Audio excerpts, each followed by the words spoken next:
안녕하세요. 김보영입니다. 세상 사람들 모두가 공통적으로 갖고 있는 무기는 바로 미소라고 합니다. 미소는 서먹한 관계도 원만하게 만들고 또 폭풍 같은 화도 잠재우는 힘을 가지고 있기 때문인데요.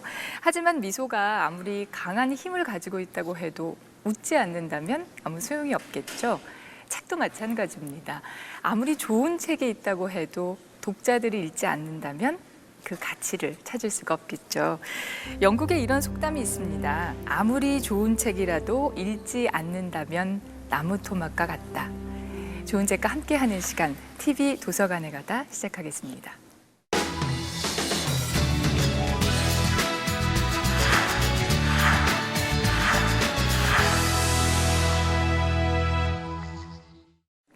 국회 도서관 서평위원회가 선정한 책을 전문가의 해설로 만나보는 시간, 도관전평입니다. 오늘은 어떤 책이 준비되어 있을까요? 일본 나가사키현 나가사키항 근처에 위치한 섬. 섬의 모양이 일본의 군함 도사를 닮았다고 해서 군함도로 불리는 이 섬의 일본명은 하시마다. 19세기 후반 일본의 미쓰비시 그룹이 석탄 채굴을 위해 군함도를 개발해 탄광 사업을 시작했고 1940년대엔 수많은 조선인들이 강제징용으로 또 속아서 끌려와 죽어나간 지옥의 섬이다. 지옥의 섬 또는 감옥섬으로 불린 군함도는 가스 폭발에 노출되어 있고 공간이 좁아 노동자가 제대로 서 있기도 힘든 곳이었다. 이 열악한 환경에서 조선인들은 먹지도 못한 채 12시간 강제 노역에 시달렸는데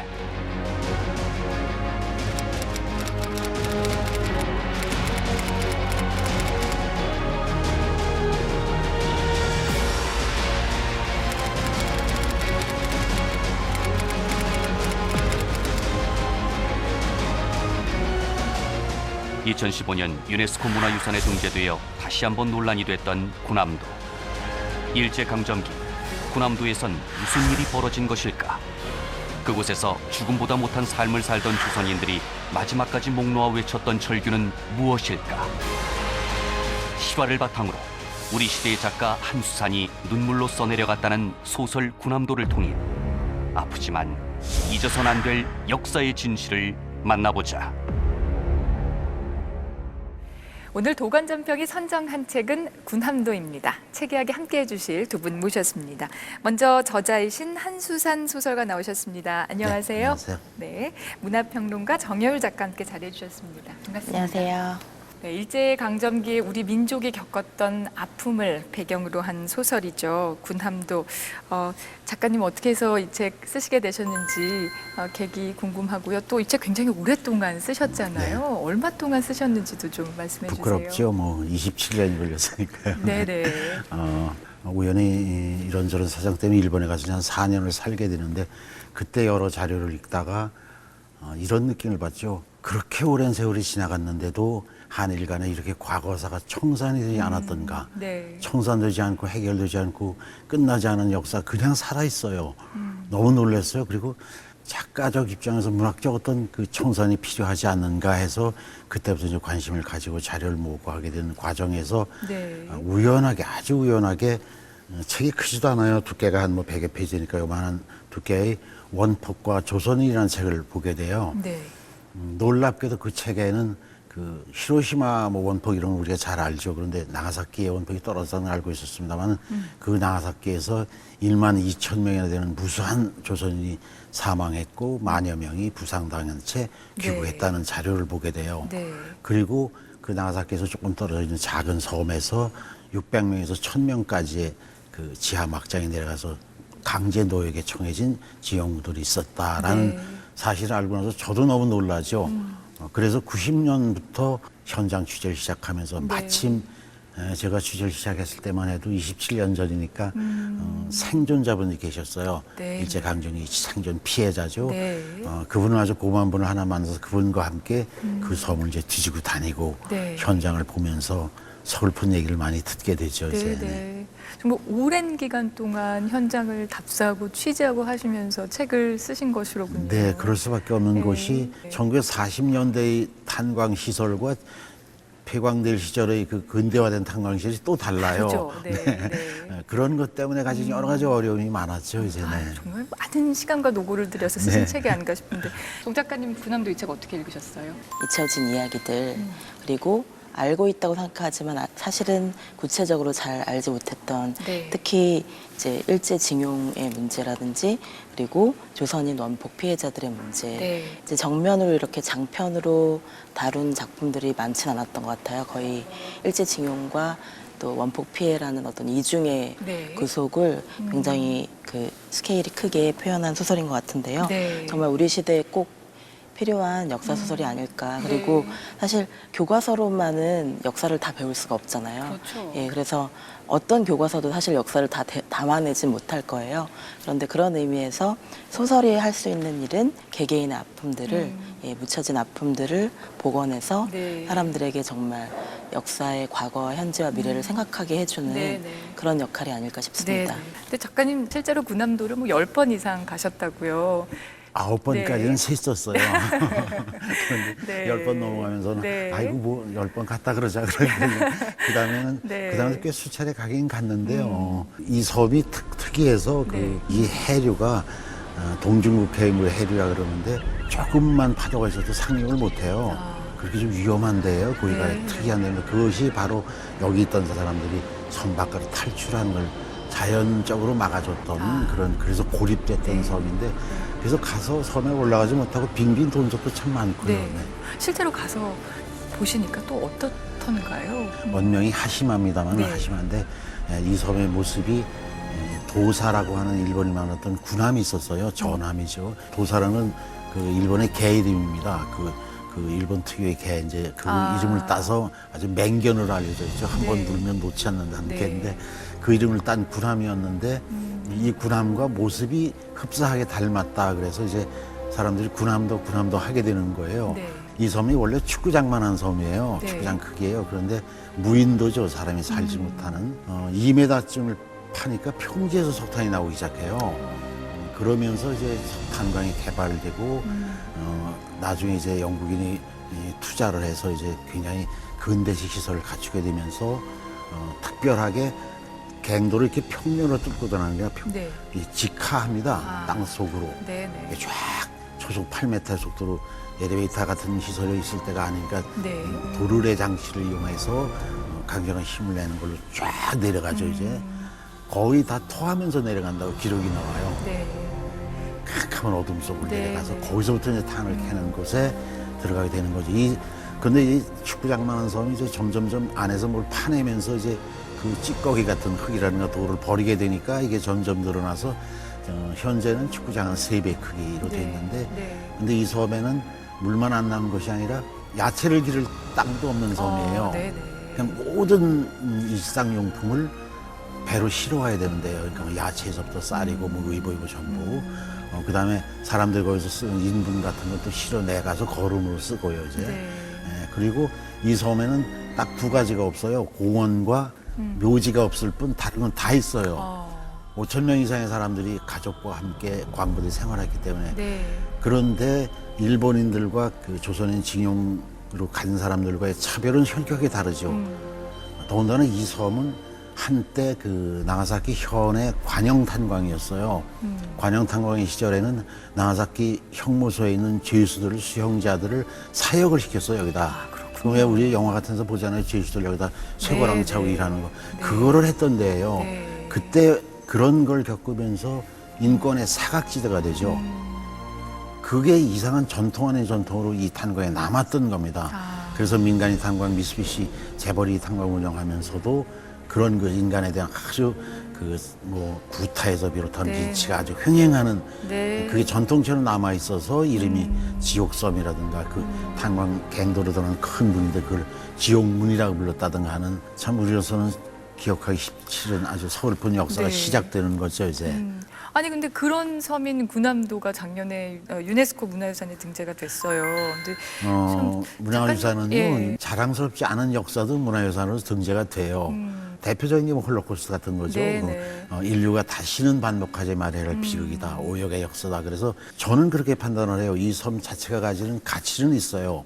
일본 근대 산업의 어떤 아주 압축된 걸 보여주니까요. 네. 그런 것들도 있는데 문제는 뭐였냐면 두 가지예요. 일본이 1910년이라고 못을 박아서 등재를 시켜요. 유네스코 문화유산으로. 왜 1910년이라는 꼼수를 쓰게 되냐면 1910년 이후 1945년까지다 그러면 우리들의 선조들이 끌려갔던 그런 어두운 역사를 다 얘기를 해야 되거든요. 그러니까 네. 그걸 피하기 위하여 1910년까지 못을 박습니다. 1910년이라고 하면은 이 구남섬에는 아무것도 남아있지 않아요. 오래된 가장 오래된 아파트가 7층짜리가 처음 쓰는 것이 1916년이에요. 네. 그게 30호동으로 아주 유명한데요. 네. 아주 단적으로 말해서 이건 자격 미달이에요. 그렇게 되면은 네. 오직 1910년 이전에 만든 것이라는 건 방조제라서 파도 치는 걸 막기 위해서 쌓은 담 같은 게 몇 개 있어요. 드문드문. 네네. 아마쿠사라는 것을 가져온 특이한 돌로 쌓은 건데 좀 심하게 얘기하자면 인류를 우롱한 게 되는 거지. 인류의 유산으로 등재를 시키면서 거짓말 투성이를 갖다 놓은 거예요. 이런 역사적 아픔을 담은 소설 구남도의 가치를 어떻게 평가할 수가 있을까요? 이제 일제 징용이라는 건 알지만 그 징용이 어느 수준까지 비참했는지 얼마나 많은 조선인들이 거기에 끌려갔고 친일을 하고 있었던 조선인들조차도 징용이 대상이 네, 되거든요. 네. 식민지 막판에는 전쟁에 총동원하는 그런 분위기였기 때문에 진짜 너희가 내선일체를 그 조선과 일본의 하나됨을 증명하려면 너희들이 뼛속 깊이 일본인이라는 것을 증명하려면 네. 충성을 다해라. 네. 예. 당신의 아들을 일본군에 보내든지 뭐 징용을 하든지 이런 식으로 뭔가를 증명하라는 방식으로 나왔다는 네. 그런 부분들도 굉장히 가슴 아프더라고요. 그리고 정말 이중의 피해자였던 것 같아요. 사실 이 원폭 피해 같은 경우는 일본인들은 사실 원폭 피해가 너무나 큰 트라우마일 수밖에 없겠지만 일본은 한국뿐만이 아니라 여러 아시아에 정말 못할 짓을 많이 했는데 네. 그것은 다 가려버리고 이제 마지막에 원폭 나가사키와 이 히로시마의 원폭을 가지고 자기들은 피해자라고 주장하는 이런 식의 논리를 네, 네. 사실 그 원폭 투하가 더 강화시킨 거죠. 그래서 일본의 자신들의 책임을 완전히 그 은폐하는 그런 역할을 원폭이 또 의외로 또 하고 있는 거예요. 그리고 사실 오바마 대통령도 원폭에 대해서 사과하진 않았잖아요. 예, 역사의 비극이라고 생각하기는 했지만. 그리고 결국에는 조선인들은 정말 이 원폭의 피해에 있어서도 진정한 피해자로도 사실 인정을 못 받은 거죠. 왜 전쟁에서 컬렉트럴 데미지라는 표현이 있잖아요. 부수적 피해. 부수적 피해라는 것이 바로 우리 조선인들에게 해당되는 것이 아니었을까. 정말 미국과 일본에게는 우리는 진정한 주체가 될 수 없었던 거예요. 나라가 없는 상태였기 때문에. 그래서 이 일제징용이나 이제 원폭의 문제는 지금부터라도 영원히 늦지 않은 것 같아요. 이 문제가 조금이라도 남아있는 한 영원히 늦지 않은 문제고 또 피폭의 원폭의 문제는 사실 2대, 3대까지 네. 더 그 이상 문제가 지속되고 있잖아요. 그런 후유증의 문제라든지 이런 것들을 지속적으로 논의할 수 있는 장이 필요하다는 생각이 들었습니다. 네. 그 내용에 대한 얘기를 하나 더 질문을 드려야 될 것 같아요. 그 2부 이제 소설 말미에 보면 이제 원자 폭탄이 투하가 돼서 아수라장이 되게 네. 되는데, 그런데 일본이 이제 조선인에게 치료조차 해주지 않는 그런 장면들이 나오잖아요. 작가님은 이런 장면을 통해서 이제 어떤 말씀을 하고 싶었던 거였을까요? 그 구조대를 일본이 들어가서 이렇게 옮길 때 한국말, 그 조선말이라고 했죠. 그 한국말을 하는 사람들을 버렸어요. 다친 사람 그냥 실어갔으면은 네. 병원에서 살할 사람을 들것에 들고 가다가 한국말을 하면은 버려요 이걸. 그래서 참 무수한 한국인들이 세상을 떠나요. 거기에 이제 까마귀 때가 달려들어서 시신을 쪼는 거예요. 그거를 그림으로 그린 일본의 작가도 있고 화가도 있고 그걸 글로 쓴 여성 작가도 있어요. 네. 이걸 안 이후부터는 이 소설을 안 쓰고는 안 된다는 결심을 하게 돼요. 이 엄청난 사실, 우리가 이토록 고난받았다, 우리가 이토록 차별받았다, 이런 걸 읽는다면은 그건 민족이 아니죠. 참 그 말씀을 들으니까 그 소설 속의 그 대사 하나하나가 떠오르면서 다시 한번 가슴이 아파오는 것 같아요. 그런데 이 소설 구남도에 등장하는 인물 중에 실제 인물이 모티브가 된 인물이 있잖아요. 누구죠? 저와 취재를 같이 해줬던, 네. 도와줬던, 제일 많은 도움을 받았다고도 할 수 있겠죠. 이 소설에 뼈대를 세우는데 네. 아주 도움이 된 그분은 그 서정우 씨라는 분인데 지금 돌아가셨습니다만은요. 네. 15살에 충청도 고향에서 끌려와요, 이제. 끌려오는데 아버지도 그때 가출해서 안 계셨고 어머니도 안 계셨고 이제 네. 동생하고 할머니하고 자기하고 살다가 끌려오게 되는 분인데 이 소설이 가진 정말 제가 이건 이렇습니다 하고 말씀드릴 거 하나는 징용의 직접 피해자와 함께 현장을 갔다 돌면서 나는 여기서 울었다. 나는 배가 고파서 여기서 뭐 어떻게 했다. 나는 여기서 맞았다. 네네네. 그 어떤 박화제의 절벽 끝에 가서 저랑 같이 앉아서 내가 여기서 몇 번이나 죽으려고 결심을 했었다. 이런 얘기 이제 들었던 네네. 소설이거든요. 네네. 그때 그분을 어떻게든 아름답게 소설 속에서 살려내겠다 해서 그분의 체험이 여러 갈래로 찢어서 여러 주인공이 나눠주죠. 제가 이제. 네. 예. 한 인물에 국한된 네, 것이 그렇죠. 아니라. 네. 그 중에 이제 소설 속에 성식이라고 하는 15 소년이 하나 등장을 합니다. 초반에 등장을 해서 그 소년이 그분이에요. 그분 하나를 쓰기에는 너무 아까운 얘기들이 네, 많아서 네, 정말 네. 나눠줬습니다. 각 인물들에게 네. 이렇게. 이제 인물 얘기를 좀 해봐야 될 것 같아요. 네. 소설 속의 인물들이 참 많이 나오는데 그 중에 이제 지상 이야기 좀 해보겠습니다. 친일파 집안의 장남이 아니라 이제 차남인데 장남을 대신해서 이제 징용을 가게 됩니다. 네. 그 네. 당시 일제강점기에는 흔히 있던 일이에요. 우리가 그 장자상속자니까 큰아들이 집안을 지켜야 된다는 게 있기 때문에 네. 그 형님한테 징용이 나온다거나 징병 이제 그 군인으로 끌려가는 것도 대개 그럴 때는 내가 나가겠습니다 하고 둘째, 셋째가 나갔던 경우는 아주 허다하게 많아요. 네.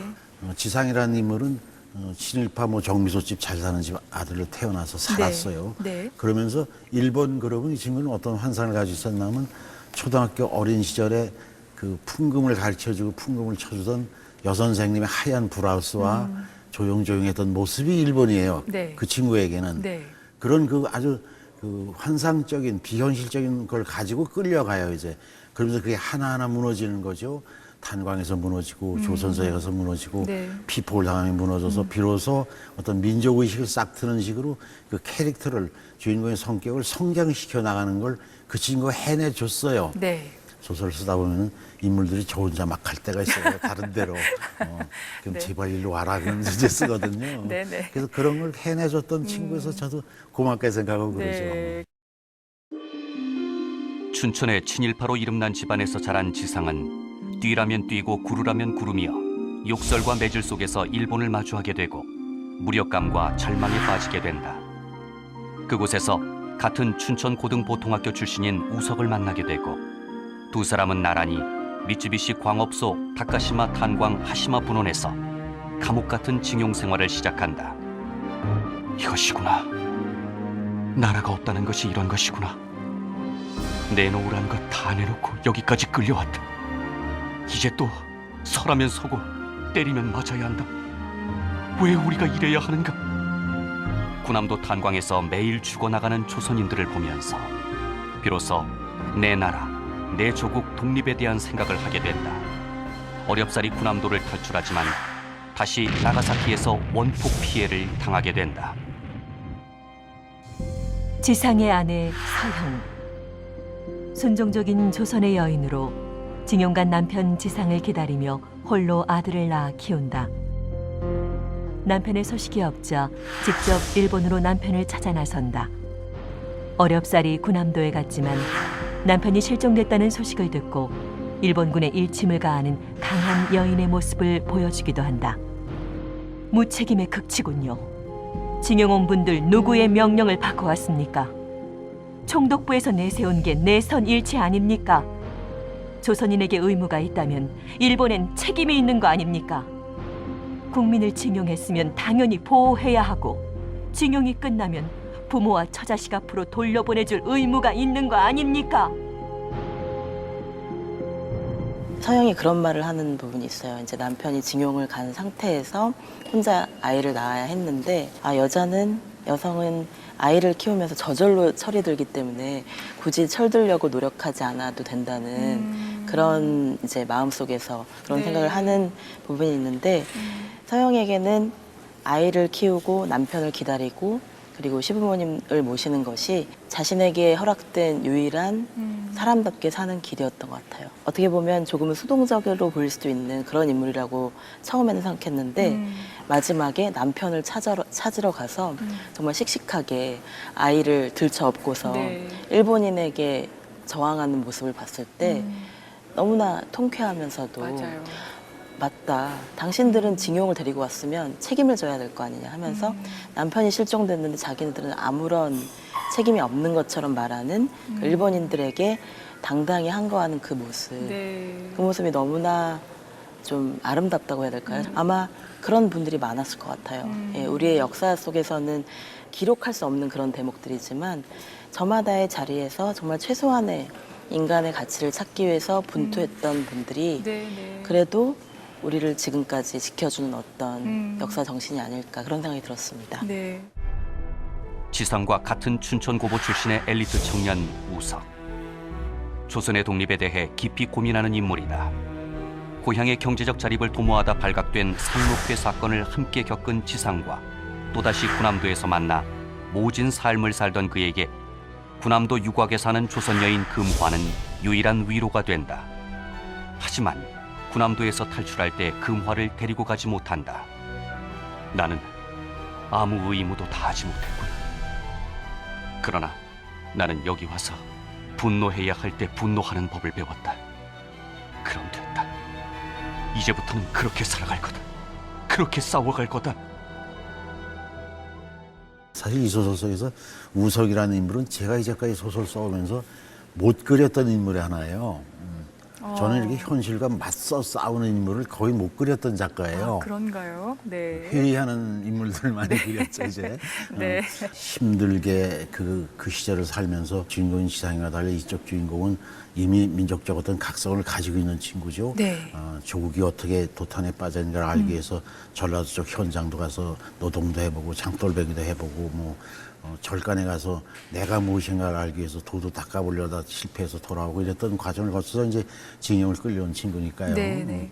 굉장히 활달하죠. 금화라 하는 여주인공이 하시마에서 이제 투신 자살하니까요. 그 화장한 이제 뼈를 요만한 걸 하나 네. 가지고 몸에 품고 살거든요. 근데 그걸 주머니에 넣고 탄을 캐러 다니거나 조선소 일을 할 수가 없으니까 이거를 바지춤에다 꿰맵니다. 이제 네. 잃어버릴까 봐. 네. 내가 언젠가 조국으로 돌아가는 날, 고향으로 돌아가는 날 너도 함께 가서 묻어주마 땅에다 하는 생각을 했는데 결국 이제 원폭을 맞고 등에 상처를 받아가지고 그게 골면서 작은 시냇물가에서 이제 쓰러져 세상을 떠나죠. 그때 손으로 이걸 뜯어내서 이빨로 뜯어냅니다. 이 뼈를. 그래서 그 뼈를 쥐고 죽는 마지막 장면을 쓰면서 아, 우석이 너한테 기도 할 만큼 해 내가 그러면서 네, 이제 네. 마지막 장면이 제일 중요했었는데 어떻게 무슨 말을 하며 죽여야 하나.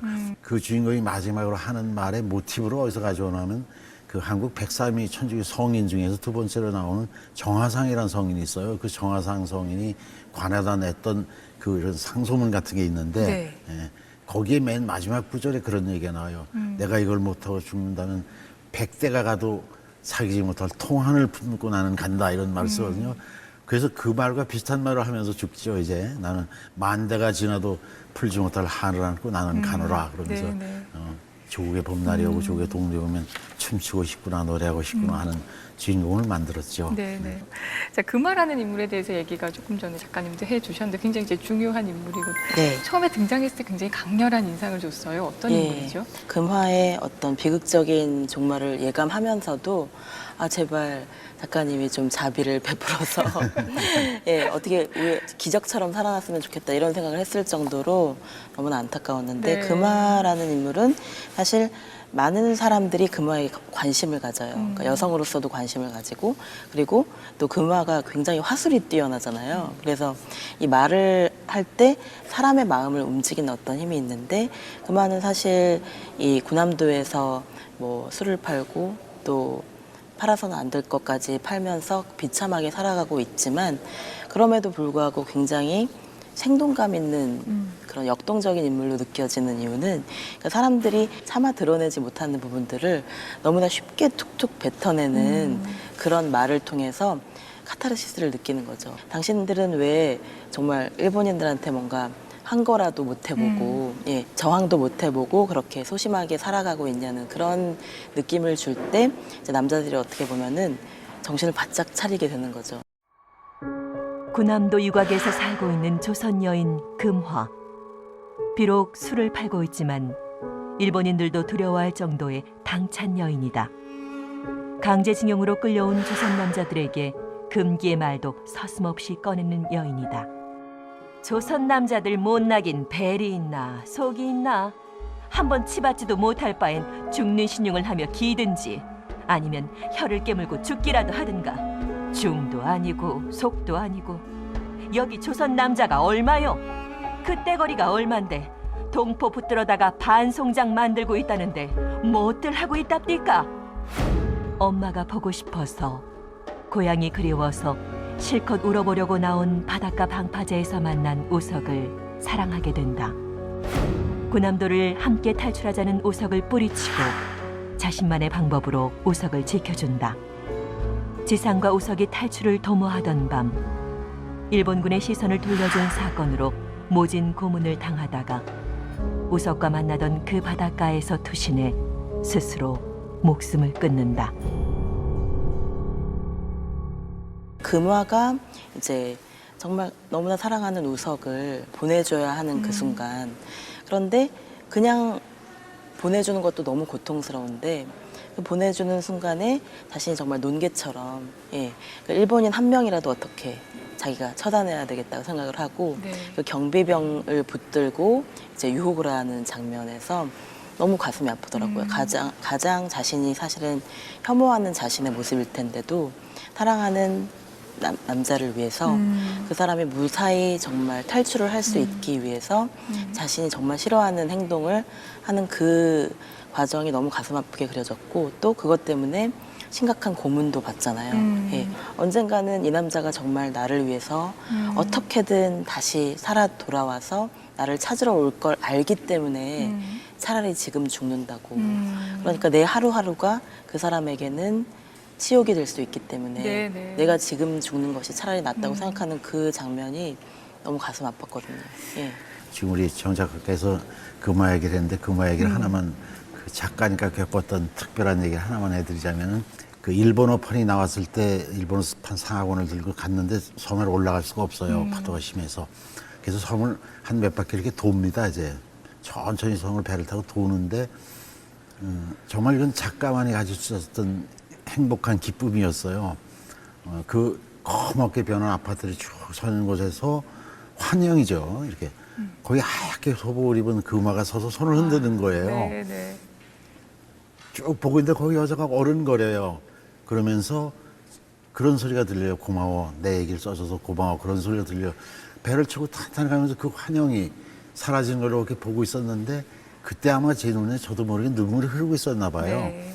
동행을 그때 나가서기 TV에 어떤 국장하고 같이 동행을 했었는데 그 사람이 나중에 배에서 내린 다음에 왜 우셨어요? 그래요. 그래서 제가 울던가요? 그러면서 아마 기쁨의 눈물이었겠죠. 그런 이제 네. 작가로서 갈 수 있는 드문 체험도 했었습니다. 그 주인공은. 자, 여기 나와 있는 등장인물도 뭐 고향도 다르고요, 학식도 다르고요, 성격도 모두 다 다르지만 하나같이 나라 잃은 국민의 한을 가지고 있다는 그런 공통점이 있습니다. 대사 하나하나가 정말 가슴에 사무치는데요. 혹시 작가님 그들의 대사들 중에 특별히 기억에 남는 대사 있으세요? 그 처음에는 이 고남도의 그 깊은 해저탄광에 징용을 끌려가야 하는 이 조선인들이 서로 화합하기가 어려웠어요. 그런데 그 안에서도 막 지역 갈등이 있고 네. 나는 함경도 출신, 나는 네. 평안도 출신 이런 네, 식으로 네. 지역 갈등이 있었는데 그러다가 창수라는 그 인물이 죽게 되잖아요. 그러면서 평강 속에서. 예, 갱도에서 네. 죽으면서 이제 그 일본어로 그 누군가 갱도 안에서 죽으면 이제 그 올라가자 이렇게 아가루조 네네. 하면서 올라가죠. 예, 네. 그렇게 해서 그 혼백을 끌어올리는 작업을 하는데 네. 그때 죽어서도 그렇게 일본어로 해야 되냐고 하면서 올라가자 창수야 하는데 맞아요. 그때 너무 마음이 아프더라고요. 저 무척 예. 많이 울었습니다. 자, 이 책에서 좀 놀라웠던 거는 일본인들에게 그렇게 괴롭힘을 당한 조선인 징용자가 이제 일본인을 도와주는 장면이 아닌가 싶습니다. 주인공인 지상이 아키코를 도와주게 되는데요. 이런 상황에서도 인간애가 발휘될 수 있을까요? 인간이라고 할 때 우리가 평이하게 양분시켜서 뭐 악과 선 무슨 뭐 그런 식으로만 볼 것은 아니에요. 일본인에게 그렇게 맞고 그 말도 안 되는 고생을 하면서 살다가 일본이 원폭이 떨어져 다쳐서 피를 흘린다. 그걸 도와주러 갈까? 언뜻 생각하면 야 잘됐다 그럴 것 같지요. 그때 그 제가 아주 놀라운 걸 하나 봐요. 네. 그 아사히신문에서 펴낸 책인데 네. 원폭전후라는 이 책에 보면은 네. 나가사키 조선소에 있던 그 어떤 부장이 그때 얘기를 쓴 증언이 이렇게 짧게 나오는 그런 것들을 모아놓은 편전인데 네. 여기 보면은 나가사키의 원폭이 떨어져서 사흘 동안 정도, 사흘까지는 제대로 된 구조대가 들어가질 못해요. 너무 놀랍고 너무 황폐해져 있기 때문에 그 후에 나가사키 조선소나 이런 데 자발적으로 이제 그 구원대가 들 것을 들고 삽을 들고 이제 시체와 산 사람과 구분해서 치워야 되고 이런 것도 하고 또 다친 사람 병원으로 옮겨야 되니까 들어가거든요. 이때 한국 조선이라고 나오죠. 한국인 그 징용공들이 주도적으로 이 일을 해요. 아, 네. 그 장면을 그 얘기를 쓴 감사의 말을 쓴 그들의 활동을 나는 잊지 못하리라고 쓴 글을 나갈 때 그걸 딱 보면서 저도 그냥 가슴이 뭉클했어요. 네, 아 네. 그렇다. 네. 인간은 이런 것이다. 한국은 이랬을 것이다. 그런 것들이 인간에 대한 믿음이죠. 다친 여자를 업고 병원으로 방공으로 다리거든요. 지상이. 그러면서 그때 어느 날 밤에 아래 캄캄한 그 나가서 시내를 바라보면서 산길에서 하는 말 중에 그런 게 있죠. 내가 왜 이 여자를 업고 다니나. 이 사람과 이분의 가족과 나는 그 여자한테 하루 저녁을 밥을 얻어먹거든요. 이제 집에 초대를 네네. 받아서 네. 그 집에 가서 집밥을 얻어먹을 수도 아니고 또 다른 모습도 아니다. 이 사람과 나는 이 사람들의 가족과 나는 사람과 사람을 만나기 때문이다. 그러니까 사람이니까 업고 가는 거죠. 다친 사람을. 맞아요. 그래서 인간을 그리고 싶었어요. 궁극적으로는 이 소설에서. 책에 보면은 원순의 집이라도 불이 나면 물통 들고 달려가는 게 조선인이다 이런 대목이 나와요. 네. 그러니까 식민지라는 상황은 역사적인 어떻게 보면 역사적인 문제이기도 하고 제도나 시스템의 문제이기도 하잖아요. 네. 그런데 인간에게는 그런 제도나 시스템만으로는 설명할 수 없는 그러니까 통제되지 않은 부분이 있다는 거죠. 그 통제되지 않는 부분이 휴머니티고 인류애고 또 네. 인간으로서의 어떤 긍지가 아닐까 그런 네. 생각이 들었어요. 또 그 인간애라는 것이 이 소설을 관통하는 굉장히 중요한 하나의 주제가 아닌가 하는 생각이 책을 읽으면서도 들었습니다. 이 군함도라는 책을 통해서 우리 독자들이 뭐 어떤 점을 느끼면 좋겠다, 어떤 점을 느껴야 한다라고 보시는지요? 그러니까 지금의 한일 관계는 사실은 현실적으로 봤을 때 절망적인데 이제 문학이 할 수 있는 일이 그런 게 아닐까 싶었어요. 그러니까 이런 뭐 정부나 교과서나 이런 것으로 다 할 수 없는 그런 것들을 그러니까 독자들의 마음에 불을 지펴서 우리가 뭔가 작은 거라도 해야 되지 않을까. 예, 작은 것에서 시작해서 역사를 바로잡는 일에 참여해야 하지 않을까 이런 생각을 많이 하게 됐고 네. 그리고 저는 이제 금화가 이 마지막으로 우석을 보내면서 그런 얘기를 하잖아요. 춥다고 검은고 부서서 부를 때겠냐.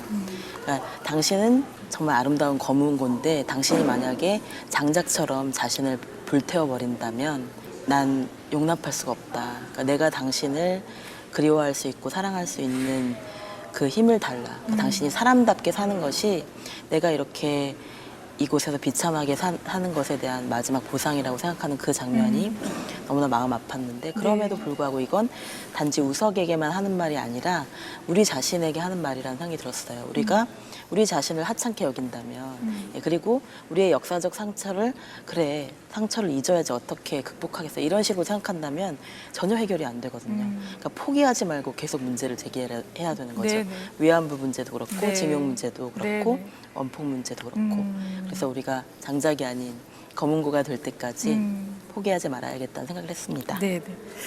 자, 한 작가님께서는 이 책을 통해서 독자들에게 전하고 싶은 메시지 있으시면 말씀해 있죠. 주세요. 네. 그래요. 그걸 하나 짧은 글이니까 하나 읽어드릴게요. 네. 그 소설 후기에 소설 맨 끝에 젊은 독자의 이런 말을 제가 써놓고 있어요. 네.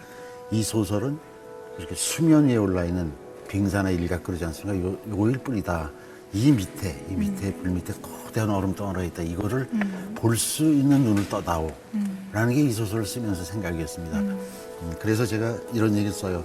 젊은 독자들이 이 과거의 진실에 눈을 뜨고 그것을 기억하면서 내일의 삶과 역사에 대한 첫 발걸음을 내딛어 주신다면 그래서 이 소설을 읽은 후에 그 이전의 삶으로는 결코 돌아갈 수 없는 삶을 시작할 수만 있다면 작가로서 더 할 수 있는 영광일 것입니다 라는 말을 썼어요. 이 소설이 어떤 작은 분수령, 작은 이정표가 돼서 우리가 몰랐던 역사적 진실이 이렇게 있구나 하는데 좀 더 눈을 돌려주셨으면 하는 간절함이 있습니다. 네. 네. 자, 오늘은 한수산 작가님의 장편 소설 군함도를 가지고 얘기 나눠봤습니다.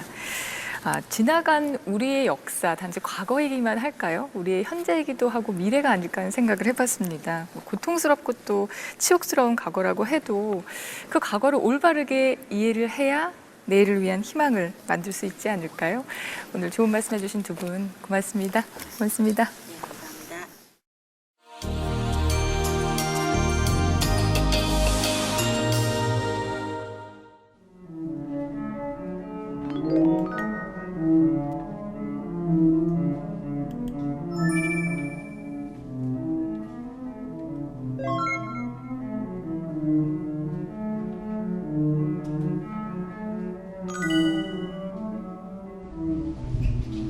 안녕하세요. 네, 안녕하세요. 어서 오세요. 반갑습니다.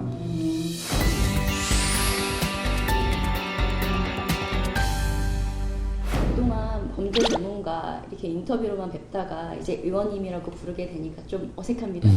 예, 저도 어색합니다. 이런 호칭이 어떠세요?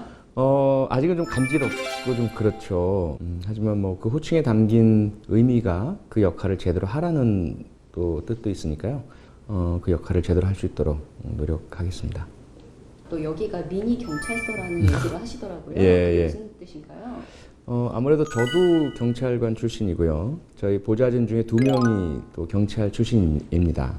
제가 하고 싶어하는 그 일, 그리고 만들고 싶은 법, 이 부분이 국민의 안전을 지키고 또 사회 정의를 확립하는 것이기 때문에 법안을 만들고 정책을 수립하고 행동을 함에 있어서 그 사실관계, 수사, 조사 이 업무에 그 베테랑이고 경험이 많고 전문가인 이분들의 조력을 제가 좀 필요로 하기 때문에 모셨습니다.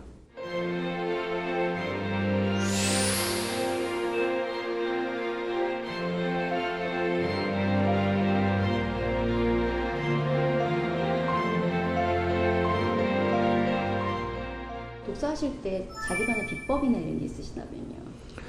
책을 충분히 즐기겠다. 이것이 제 독서의 비법이고요.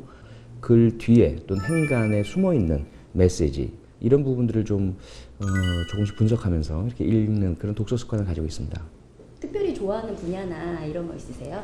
소설 가장 좋아하고요. 그 이야기, 그 반전, 그 책 한 권에 녹아 넣은 그 작가의 인생과 철학 이런 부분들을 이렇게 좀 모색하고 찾아가고 제 나름대로 분석하고 해석하고 그 재미가 쏠쏠하거든요. 소설을 가장 좋아합니다. 그렇다면 오늘 소개해 주실 책이 혹시 소설책인가요? 네, 소설책입니다. 베르나르 베르베르라는 프랑스 작가인데요. 아마 여러분 많이 들어보셨을 겁니다. 파피용. 그 파피용은 불어로 나비라는 뜻이죠.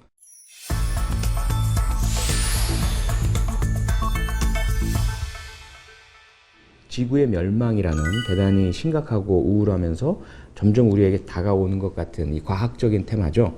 이 부분에 대한 상상, 소설적인 어떤 도전이고 대안의 제시입니다.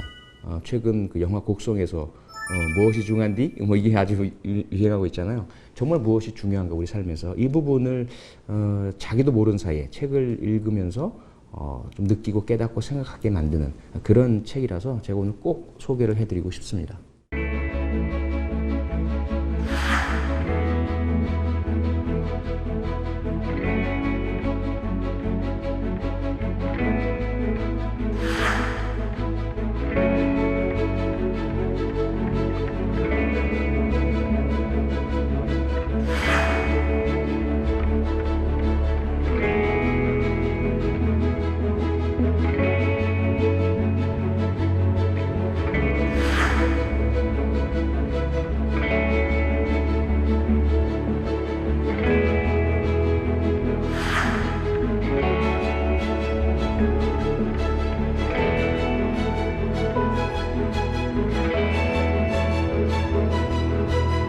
지금 우리가 이야기하는 헬조선이라는 그 말 속에 사실은 이 파피용의 모든 주제가 담겨 있다고 볼 수 있습니다.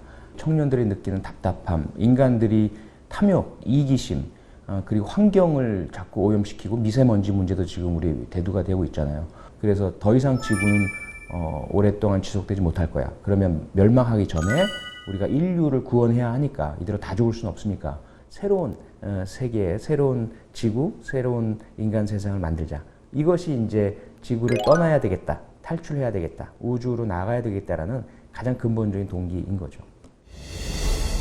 인간이 살 수 있는 행성을 찾기 위해 설계된 우주선 파피용. 약 2광년의 거리를 1000년 동안 여행할 파피용호의 크기는 실로 어마어마했다. 몸체는 32km 관으로 이루어졌고 그보다 훨씬 큰 돛이 우주선을 움직일 계획이었다. 파피용호 안에는 내부 태양과 인공 중력이 존재하고 흙, 호수, 나무, 동물 등을 넣어 인공 생태계가 조성되었다. 새로운 인류를 위해 완벽하게 꾸려진 파피용호에는 엄격한 절차를 통해 선별된 14만 4천 명의 남녀만이 탑승할 수 있었다.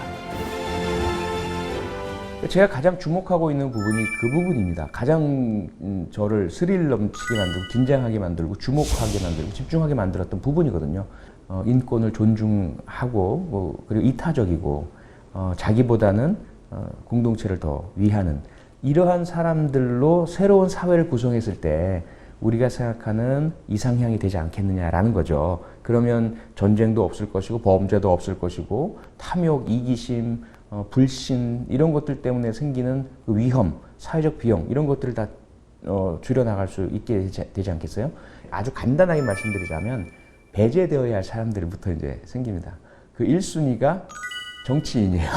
정치인은 안 된다는 거예요. 정치인은 언제 어디서 딱 2사람 이상만 나와도 편을 가르게 된다는 거죠. 내 편이야, 상대편이야. 근데 또 군인을 배제해요. 군인은 호전적이고 싸우려고 하고 정복하려고 하는 그런 본질을 가지고 있다, DNA를 가지고 있다 이렇게 보는 거죠. 범죄 경력이 있는 사람 뭐 이렇게 해서 쭉 배제해 나가고요. 그 선별 기준을 보면서 뭔가 좀 망치로 뒷머리를 딱 맞은 듯한 느낌이었어요. 부모님들이 자녀에게 커서 무엇이 되었으면 좋겠어? 라고 생각하던 사회적 엘리트, 소위 말하는 뭐 지도층, 또 지배계층 이런 사람들은 제1순위로 배제된 사람들입니다. 권력적이고 탐욕적이고 이기적이고. 그래서 한번 우리가 다시 생각해 볼 필요가 있는 것이다. 과연 나는 어떻게 살까? 우리 자녀들에게 무엇을 더 중요하다고 이야기할까? 드디어 우주선을 발사하는 날. 3, 2, 1. 우주선은 요동쳤고 굉음을 내며 순식간에 상승했다. 마침내 창밖으로 푸른 지구가 보였다. 우리가 성공했어! 잘 있어라 지구야! 파피용호 안에는 희망과 평화로 가득 찼다. 그러던 어느 날, 여러분, 파피용호 안에서 살인사건이 발생했습니다. 제빵사가 술을 마시고 부엌칼로 옛 여자친구를 찔러버렸습니다. 어째서 선발 당시에 폭력성이 잠재되어 있는 사람을 발견하지 못했을까요? 이제 죄인을 어떻게 해야 하죠? 파피용호 안에서 일어난 첫 번째 범죄 사건으로 순수한 공동체라는 느낌은 완전히 사라지고 말았다. 어떤 전환점, 계기, 반전, 그것의 촉발이 하나의 범죄 사건이란 것. 저는 그 부분이 너무 흥미로웠어요. 왜냐하면 저는 범죄학자고 범죄 문제에 관심이 많다 보니까 법과 원칙대로 수사를 하면 그냥 제빵사는 정해진 이들의 어한 규칙에 따라서 다시는 이제 사회에 못 나오게 되는 거죠. 그런데 그 제빵사를 잃게 되면 맛있는 빵을 더 이상 못 먹게 되는 거예요. 거기에서 이제 각가지의 논리가 나오게 되는 거죠. 어떤 정상을 참작해야 하고 주치 감경이네 무슨 책임성의 조각 사유네 뭐 감형이네 이런 것들과 연관된 것들이 다시 생겨나게 됩니다. 그러면서 서로 파가 갈리죠. 생각이 다르게 되고 차이들을 발견하게 되면서 공동체의 화합이 깨져버리게 됩니다. 그러다 보니까 자신의 뜻, 자신의 주장, 이익 이런 것들을 더 관철시키려니 세력이 필요하게 되고 사람들을 모으게 되고 그 사람들을 선동하게 되고 이러면서 다시 정치가 등장을 하게 되죠. 다시 음모가 생겨나게 되고 갈등이 생기고 이것을 힘으로 다시 권력을 차지하려는 전쟁이 일어나게 되고요. 우리 인류가 지나온 역사가 이 우주선 안에서 다시 반복이 되는 거예요. 그 부분을 읽을 때면 정말 참담합니다. 결국은 답이 없는 걸까? 똑같은 과정으로 또 탐욕과 이기와 다툼과 폭력과 전쟁으로 귀결될 수밖에 없나? 이제 그런 어떤 느낌을 갖게 만드는 것이 이 우주선이 1,000년 동안 여행하면서 일어나는 과정들입니다. 의원님은 다양한 범죄를 접하시게 될 텐데 개별적인 범죄 행위자들의 책임이고 문제고 잘못이죠. 하지만 하나의 현상으로 우리가 이야기할 정도로 많이 자주 또 유사하게 반복되고 있다라는 부분들은 분명히 사회적 문제라고 봐야 합니다. 우리 사회가 점점 사람을 어떤 인격체로 보고 소중하게 여기고 생명이란 부분에 가장 중요성을 두는 것이 아니라 사람을 도구로 보고 있다라는 거죠. 한 사람 한 사람이 과연 어떤 기술과 능력을 가지고 있느냐, 경쟁력을 가지고 있느냐, 얼마나 쓸모가 있느냐, 얼마짜리냐. 그러다 보니까 그렇게 많은 값어치로 존중받지 못하는 분들은 뭔가 버려진 듯한 느낌, 쓸모없는 듯한 느낌, 자존감이 손상되는 그분들 중에 일부가 그것을 분노로 전화시키고 사회에 또는 다른 사람을 향해서 그 분노를 표출해내는 것이 묻지마 범죄, 연쇄살인 이런 것이거든요. 우리 사회의 모습을 살아나가는 방향을 이젠 바꿔야 하고 바꾸기 위해서 노력을 시작해야 할 때가 되었다라는 그 사인, 인덱스, 이것을 범죄에게서 우리는 발견할 수 있는 거죠. 파피용호 안에는 사람들을 지배하려는 자와 그것을 막으려는 자들의 싸움이 지속됐다. 여러 차례 전염병과 전쟁이 휩쓸고 지나간 탓에 14만 4천 명의 승객들 가운데 단 6명만이 우주선에 남게 되었다. 찾았어! 우리 시야에 태양계가 나타났어! 지도에 의하면 태양에서 세 번째로 보이는 행성이야. 그들은 마지막 희망의 도착지가 또 다른 지구임을 깨달았다. 기쁨도 잠시. 행성으로 갈 수 있는 비행선에는 단 2명밖에 탈 수가 없었던 것이었다. 이 여자는 엘리자베스뿐이니까 무조건 타야 해. 그래야 자손을 퍼뜨릴 수 있으니까. 그럼 나머지 한 명은? 엘리자베스의 평생 배필이 될 거니까 엘리자베스가 마음에 드는 사람. 그렇게 선별된 두 남녀는 우여곡절 끝에 또 다른 지구로 향했고 그들의 눈앞에는 전혀 새로운 풍경이 펼쳐졌다. 그 땅의 모습은 우리가 책이나 영화 등에서 보는 원시 시대 그 공룡이 활보하는 그런 그 시대예요. 거기에서 2명의 이제 인류가 새롭게 시작을 하는 겁니다. 위험도 피하고 서로를 의지하면서 부부가 되어서. 그런데 이 두 부부 사이에서도 갈등이 생기고 부부싸움이 심하게 일어나면서 서로 헤어지게 됩니다. 서로 행복하게 화합하면서 잘 살아야만 이후에 인류가 번성하게 될 텐데 눈앞에 있는 작은 차이 때문에, 눈앞에 있는 작은 감정 때문에 결국은 인류 전체의 그 사명을 모두 스스로가 포기하고 자멸과 인류 전체가 공멸하는 그 선택을 하게 되는가. 그러면서 이제 결국 인류의 멸망이구나라는 그런 그 어떤 비극적인 안타까움, 절망감을 느끼게 만드는 부분이 마지막 클라이막스 부분에서 이제 묘사되게 되는 거죠. 3달 후 아드리앵은 엘리자베스와 화해하기 위해 꽃을 들고 찾아갔다. 저 멀리 쓰러져 있는 엘리자베스가 보였다. 엘리자베스! 엘리자베스! 정신 차려! 엘리자베스는 독사에 물려 숨이 멎은 지 오래였다. 아드리앵은 오랫동안 상실감에서 헤어나오지 못했다. 그녀를 잃었다는 사실보다도 혼자 남았다는 고독감을 견딜 수 없었다. 아드리앵은 또 다른 인간을 만들기로 결심했다. 수정란의 핵과 자신의 갈비뼈에서 추출한 신선한 세포로 태아의 수정란을 만들어냈다. 9달 후 아드리앵은 여자아이를 얻게 되었다.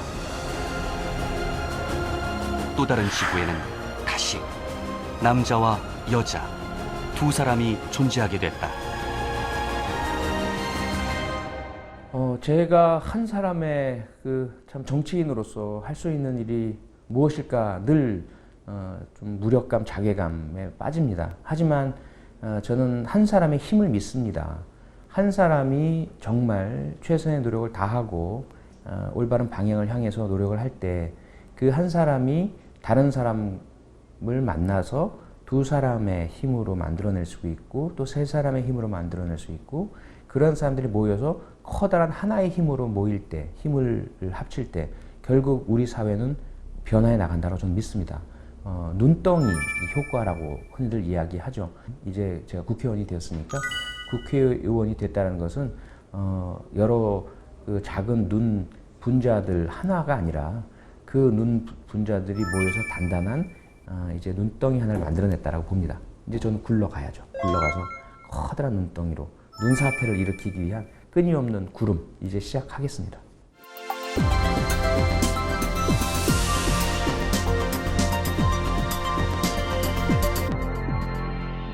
탈 수 있는 기회가 있다면 의원님은 타시겠습니까? 저는 주저없이 올라타겠습니다. 그런데 받아들여서는 안 될 가장 우선순위의 정치인이 있습니다. 그래서 저는 사실은 파피용호에 올라탈 수 있는 자격이 있다가 올라탈 수 없는 지금 상황이 되어 있는데요. 저는 도전을 하는 그런 어떤 사명을 가진 사람이다라고 저는 늘 생각하고 있고요. 그래서 그런 기회가 왔을 때 비록 미지 또 실패 가능성 있다 하더라도 반드시 도전하겠습니다.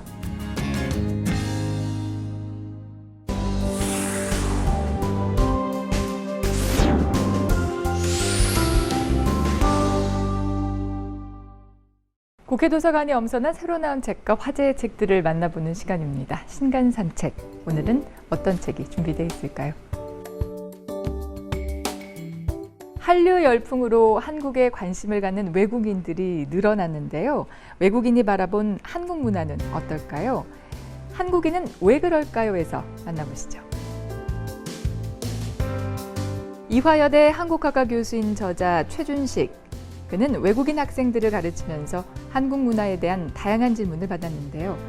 저자는 이를 바탕으로 외국인이 이해하기 힘든 한국 문화에 대해 소개합니다. 식당에 가면 가위가 왜 식탁에 올려져 있나요?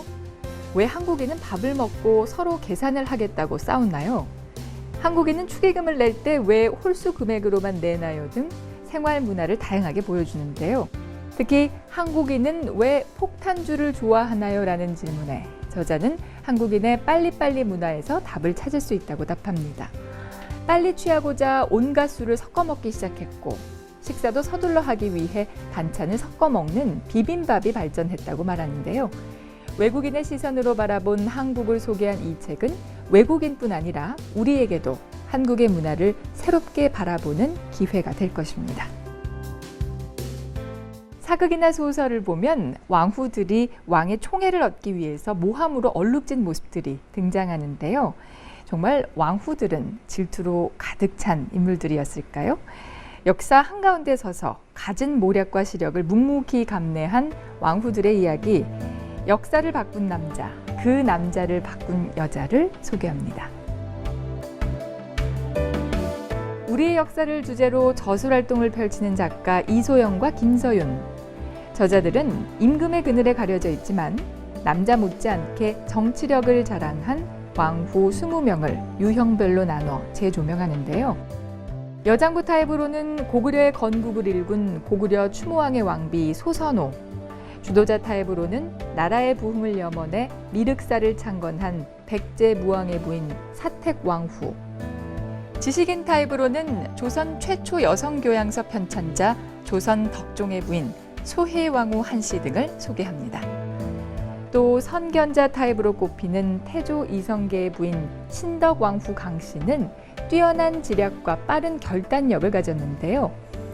이성계가 권력을 장악한 위화도 회군 이후 이성계가 위협당할 것을 인지하고 수많은 암살을 미리 예견해 왕의 목숨을 구했다고 합니다. 때로는 왕보다 강직하고 슬기로운 면모를 드러낸 왕후들의 모습을 이 책을 통해 만나보시기 바랍니다. 애플, 구글, IBM, 이케아, 세계적인 기업들의 공통점은 무엇일까요? 바로 탐구하고 대화하는 창조적인 문화를 가졌다는 것입니다. 이러한 능동적인 의사결정은 문제 해결에 있어서도 효율적이라고 하는데요. 디자인 싱킹, 경영을 바꾸다에서 자세한 내용을 들어보시죠. 이 책은 버지니아대 다든 경영대학원 MBA 과정의 부학장인 진 리드카와 혁신전략 컨설팅 회사를 운영하고 있는 팀 오길비가 쓴 책인데요. 이 책에서는 세계적인 기업들이 혁신과 창조를 위해 적용하고 있는 사고방식인 디자인 싱킹에 대해 소개합니다. 디자인 싱킹이란 디자이너처럼 의사결정을 하자는 의미인데요. 어떤 문제를 해결하기 위해 문제 자체에 집중하기보다 최종 소비자가 경험하게 될 해결책을 중심으로 사고함을 뜻합니다. 저자들은 디자인 싱킹을 하기 위해서는 무엇이 보이는가, 무엇이 떠오르는가, 무엇이 끌리는가, 무엇이 통하는가라는 4가지 질문을 던지라고 말하는데요. 이러한 질문을 바탕으로 마인드 매핑, 브레인스토밍 등의 생각 도구를 이용할 것을 권합니다. 무엇보다 저자들은 인간에 대한 이해를 기반으로 창의적 사고와 분석적 사고가 균형을 잘 이루는 것이 중요하다고 강조합니다. 패션 잡지 보그의 편집장인 다이애나 브릴랜드는 1963년을 젊은이 반란의 해라고 불렀는데요. 과연 1963년에 어떤 일이 있었던 걸까요? 1963 발칙한 혁명에서 만나보시죠.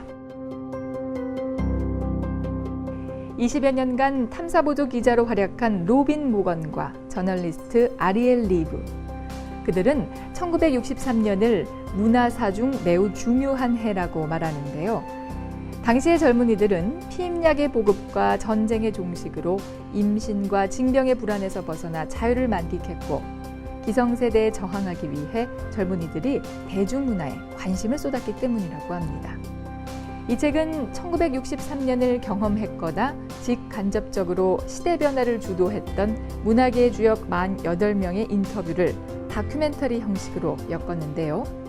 1963년 1월 15일 같은 날 데뷔한 영국의 밴드 비틀즈와 밥 딜런을 시작으로 출판, 영화, 패션, 미술 등 문학의 전반에 걸쳐 일어난 변화를 골고루 들려줍니다.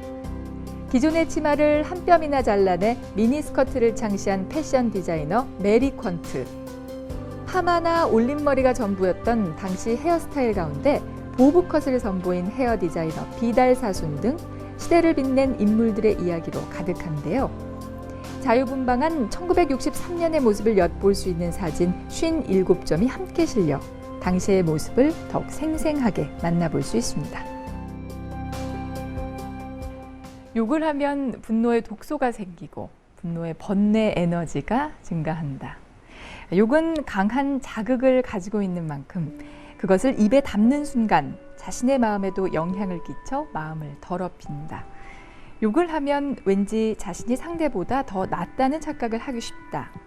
하지만 자신에게서 늘어난 것은 분노의 번뇌일 뿐이다.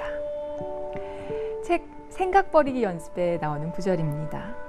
분노를 가장 많이 표출하는 방법이 바로 욕이겠죠. 욕을 많이 한다는 건 그만큼 스스로에게 그리고 듣는 사람에게 좋지 않은 영향을 미친다는 얘기일 겁니다.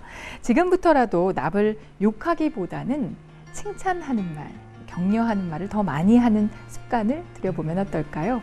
다음 이 시간에 다시 찾아오겠습니다. 고맙습니다. So while turning in my sheets and once again I cannot sleep, walk out the door and up the street, look at the stars beneath my feet, remember rights that I did wrong, so here I go, hello, hello, there is no place I cannot go, my mind is muddy but my heart is heavy, does it show? I lose the track that loses me.